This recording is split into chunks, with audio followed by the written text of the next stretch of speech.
city of Truro had arrived with the Railway Society. He'd spent the morning being photographed and was now enjoying reprieve from the crowds. "I'm honored to be thought of in such high regard," he told Duck, "but I do prefer the company of engines, especially a Westerner like yourself." Duck was flattered. Suddenly, he noticed a small boy running towards them. "Seems they find you no matter where you go," Duck chuckled. The boy ran right up until he was almost at their buffers. "Hello, Mr. City of Truro, sir. I can't believe it's really you." In his hand, the boy held a small model replica of the famous engine. "My word," smiled Truro. "That's quite an impressive model, young man. Did you build it yourself?" "Yes," cried the boy. "Well, with a little help from my dad. You're our most favorite engine ever." Just then, a man came running over to the boy's side. "Steward, what have I told you about running off? You have to be careful in a rail yard." "I'm sorry, Dad. I only wanted to show Mr. City of Truro our model." The man looked up, not having noticed Truro at first, and beamed. "It is an honor to see you in person," he said. "Sorry for the trouble." "The honor is all mine, sir," Truro smiled. "Your son has quite the talent." He looked back to the boy. "I do hope you'll continue to practice your craft, young man. There are many famous engines waiting to be modeled, like Duck here." Duck blushed at the praise. "Could we make Mr. Duck next, Dad?" the boy asked excitedly. "Certainly," his father smiled. "If that's all right with you, Duck." "I'd be delighted," Duck replied. With that, the boy and his father said their goodbyes and walked to the station. "You know," Truro said wistfully, "enthusiasts are all well and good, but it's the young rail fans that truly make these tours worthwhile." Henry was resting in a siding nearby. He'd heard everything, and suffice to say, he was green with envy. "What's that Duck ever done to deserve such attention?" he fumed. "If any engine on this railway deserves a model, surely it's me." "Come now, Henry," said Edward. "You've had books written about you. That's more than most engines can say for themselves." Yes, books are all fine and well," Henry said dismissively. "But imagine a replica of a triumphant engine like me running round a little railway in the home of every boy and girl. Doesn't that sound grand?" Edward didn't wish to argue, so he went quietly back to work.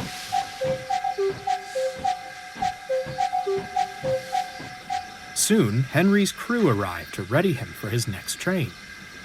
"Guess what, old boy?" said the driver. "We're taking a train tomorrow for the Railway Society. They specifically requested you take it." "A special train?" Henry exclaimed. "Just what I need. This'll show those rail fans who really deserves a model." Henry was excited for the rest of the day. He bragged endlessly about special trains and model replicas.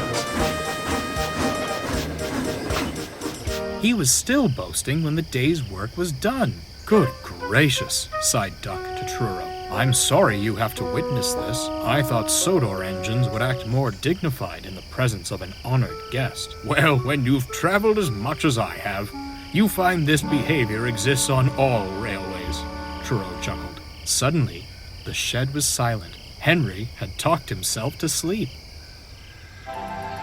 Henry woke next morning to find warmth spreading through his boiler. He yawned and was about to say good morning when he heard snickering from within the shed. He found the others looking at him with wicked smiles. "What's gotten into you lot?" he asked. His driver walked up, trying to stifle a laugh.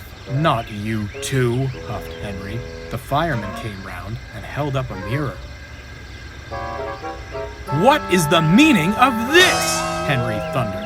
A boxy wooden structure clung to his smokebox and running boards. "It seems some details were missed about today's special train," the fireman giggled. This is equipment engineers use to test an engine's performance, the driver explained. The Railway Society heard about your rebuild and asked if they could monitor how well you run. That's why they chose you. Henry scowled. Duck and Truro tried to stay composed, but Gordon and James were in hysterics.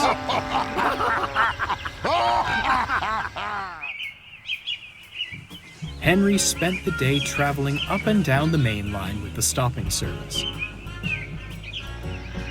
The members of the Railway Society took turns riding in the wooden structure and monitoring his performance. They had a wonderful time, but Henry just felt silly. "Have you left Henrietta behind today, Toby?" called Gordon as he thundered by. "Oh, never mind. It's only you, Henry." Ha ha ha ha.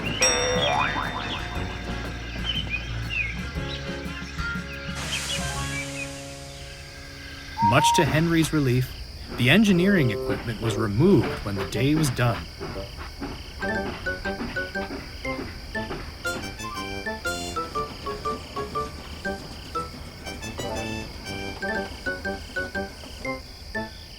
No one said a word as he backed into the shed.